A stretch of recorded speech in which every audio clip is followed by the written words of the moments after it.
जब जान हलक तक पहुंच जाएगी, आदमी समझ जाएगा कि जाने का वक्त आ गया, मगर उसने ना नमाज पढ़ी ना सच माना। खबरदार, जब जान हंसलियों तक पहुंच जाएगी और तीमारदारों की तरफ से कहा जाएगा कि है कोई झाड़ फूंक करने वाला, और इंसान समझ जाएगा कि जुदाई का वक्त आ गया और पिंडली से पिंडली लिपट जाएगी, तो उस दिन तुम्हारे परवरदिगार ही की तरफ रवानगी होगी।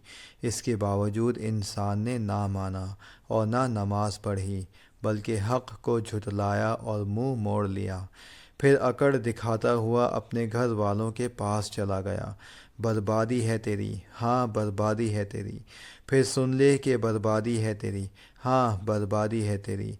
क्या इंसान ये समझता है कि उसे यूं ही छोड़ दिया जाएगा? सूरह क़यामा आयत 26 से 36।